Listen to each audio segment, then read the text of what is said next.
Georges, fort pâle, regardait souvent Suzanne, qui était pâle aussi.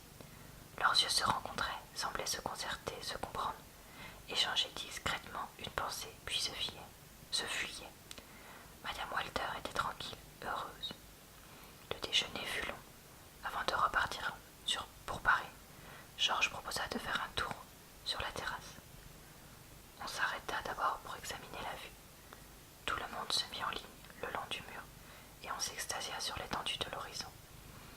La Seine, au pied d'une longue colline, coulait vers Maisons Lafitte, comme un immense serpent couché dans la verdure. À droite, sur le sommet de la côte, l'aqueduc de Marly projetait sur le ciel son profil énorme de chenille, à grandes pattes, et Marly disparaissait au-dessous, dans un épais bouquet d'arbres. Par la plaine immense qui s'étendait, en face, on voyait des villages de place en place. Les pièces d'eau du Vésinet faisaient des taches nettes et propres dans la maigre verdure de la petite forêt. À gauche, tout au loin, on apercevait en l'air le cocher pointu de Sartrouville. Walter déclara: on ne peut trouver nulle part au monde un semblable panorama. Il n'y en a pas un pareil en Suisse. Puis, on se mit en marche doucement pour faire une promenade et jouir un peu de cette perspective. Georges et Suzanne restèrent en arrière. Dès qu'ils furent écartés de quelques pas, il lui dit d'une voix basse et contenue: Suzanne, je vous adore, je vous aime à en perdre la tête. Elle murmura: moi aussi, belle amie. Il reprit: si je ne vous ai pas pour femme, je quitterai Paris et ce pays. Elle répondit: essayez donc de me demander à papa. Peut-être qu'il voudra bien. Il eut un petit geste d'impatience. Non, je vous le répète pour la 10e fois, c'est inutile. On me fermera la porte de votre maison, on m'expulsera du journal, et nous ne pourrons même plus nous voir. Voilà le joli résultat auquel je suis certain d'arriver, par une demande en mariage en règle. On vous a promise au marquis de Cazolles. On espère que vous finirez par dire oui, et on attend. Elle demanda: qu'est-ce qu'il faut faire alors?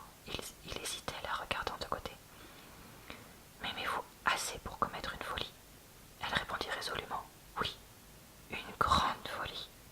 Oui, la plus grande des folies. Oui, aurez-vous assez de courage pour braver votre père et votre mère? Oui, bien vrai, oui. Eh bien, il y a un moyen, un seul. Il faut que la chose vienne de vous et pas de moi.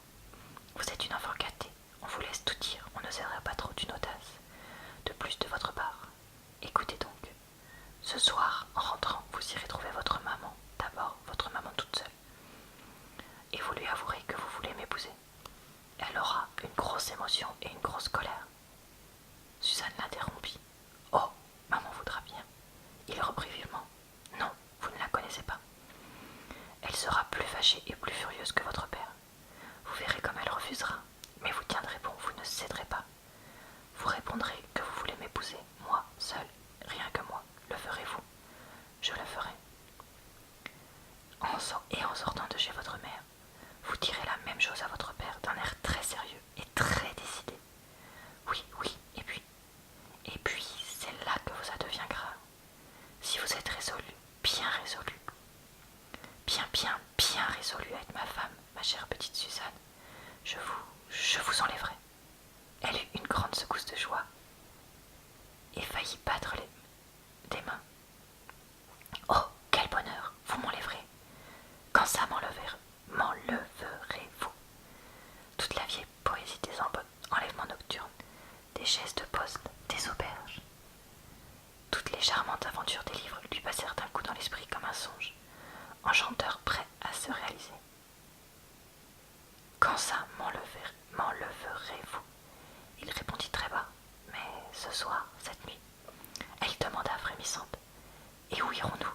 Ça, c'est mon secret. Réfléchissez à ce que vous faites. Songez bien qu'après cette fuite, vous ne pourrez plus être que ma femme. C'est le seul moyen, mais il est très dangereux pour vous.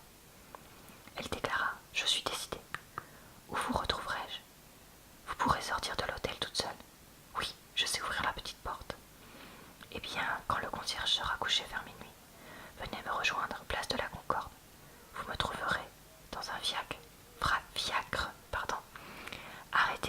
face du ministère de la Marine.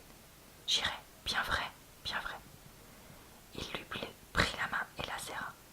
Oh, que je vous aime, comme vous êtes bonne et brave. Alors vous ne voulez pas épouser monsieur de Cazolles? Oh, non. Votre père s'est beaucoup fâché quand vous avez dit non. Je crois bien, il voulait me mettre au couvent. Vous voyez qu'il est nécessaire d'être énergique. Je le serai. Elle regardait le vaste horizon, la tête pleine de cette idée d'enlèvement. Elle irait plus loin que là-bas, avec lui. Elle serait enlevée. Elle était fière de ça. Elle ne songeait guère à sa réputation, à ce qui pouvait lui arriver d'infâme. Le savait-elle même? Le soupçonnait-elle? Madame Walter se retournant cria. Mais viens donc, petit, qu'est-ce que tu fais avec belle amie? Ils rejoignirent les autres, on parlait des bains de mer où on serait bientôt. Puis on revint par Chatou pour ne pas refaire la même route. Georges ne disait plus rien, il y songeait. Donc si cette petite avait un peu plus d'audace, il allait réussir enfin. Depuis 3 mois, il l'enveloppait dans l'irrésistible filet de sa tendresse. Il la séduisait, la captivait, la conquérait. Il s'était fait aimer par elle, comme il savait se faire aimer. Il avait cueilli sans peine son âme légère de poupée. Il avait d'abord obtenu qu'elle refusât monsieur de Cazolles. Il venait d'obtenir qu'elle s'enfuit avec lui, car il n'y avait pas d'autre moyen. Madame Walter, il le comprenait bien, ne consentirait jamais à lui donner sa fille. Elle l'aimait encore, elle l'aimerait toujours, avec une violence intraitable. Il la contenait par sa froideur calculée, mais il la sentait rongée par une passion impuissante et vorace. Jamais il ne pourrait la fléchir, jamais elle n'admettrait qu'il prît Suzanne. Mais une fois qu'il tiendrait la petite au loin, il traiterait de puissance à puissance avec le père. Pensant à tout cela, il répondait par phrases hachées aux choses qu'on lui disait et qu'il n'écoutait guère. Il parut revenir à lui lorsqu'il rentra dans Paris. Suzanne aussi songeait, et le grelot des 4 chevaux sonnait dans sa tête, lui faisait voir des grandes routes infinies sous des clairs de lune éternelle, des forêts sombres traversées, des auberges au bord du chemin, et la hâte des hommes d'écurie a changé l'attelage, car tout le monde devine qu'ils sont poursuivis. Quand le landau fut arrivé dans la cour de l'hôtel, on voulut retenir Georges à dîner. Il refusa et revint chez lui. Après avoir un peu mangé, il mit de l'ordre dans ses papiers, comme s'il allait faire un grand voyage. Il brûla des lettres compromettantes, en cacha d'autres, et écrivit à quelques amis. De temps en temps, il regardait la pendule en pensant « Ça doit chauffer là-bas », et une inquiétude le mordait au cœur. S'il allait échouer, mais que pouvait-il craindre? Il se tirerait toujours d'affaire. Pourtant, c'était une grosse partie qu'il jouait ce soir-là. Il ressortit vers 11 heures, erra quelque temps, prit un fiacre et se fit arrêter place de la Concorde, le long des arcades du ministère de la Marine. De temps en temps, il enflammait une allumette pour regarder l'heure à sa montre. Quand il vit approcher minuit, son impatience devient fiévreuse. À tout moment, il passait la tête à la portière pour regarder. Une horloge lointaine sonna 12 coups, puis une autre plus près, 2 ensemble, puis une derrière, très loin. Quand celle-là eut cessé de tinter, il pensa « C'est fini, c'est raté, elle ne viendra pas. » Il était cependant résolu à demeurer jusqu'au jour.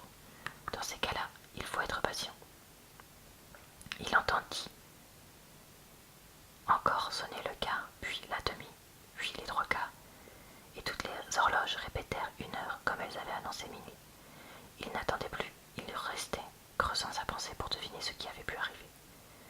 Puis, tout à coup, une tête de femme passa par la portière et demanda « Êtes-vous là, belle amie ?»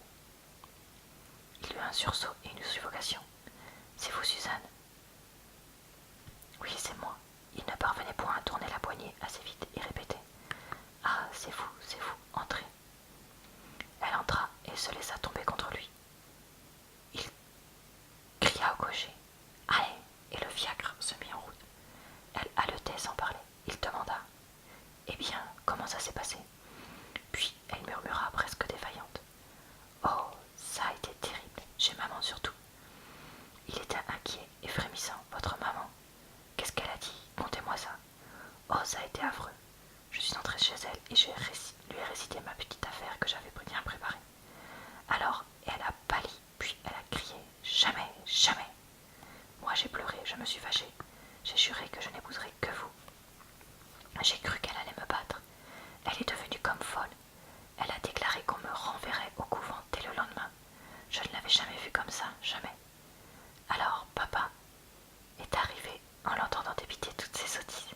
Il ne s'est pas fâché tant qu'elle, mais il a déclaré que vous n'étiez pas un assez beau parti. Comme il m'avait mise en colère aussi, j'ai crié plus fort qu'eux, et papa m'a dit de sortir avec un air dramatique qui ne lui allait pas du tout. C'est ce qui m'a décidé à me sauver avec vous. Me voilà, où allons-nous? Il avait enlacé sa taille doucement, il écoutait de toutes ses oreilles le cœur battant, une rancune haineuse s'éveillant en lui contre ses gens. Mais il la tenait leur vie. Il verrait à présent. Il répondit. Il est trop tard pour prendre le train. Cette voiture-là va donc nous conduire à Sèvres, où nous passerons la nuit. Et demain, nous partirons pour La Roche-Guyon. C'est un joli village au bord de la Seine, entre Mantes et Bonnières.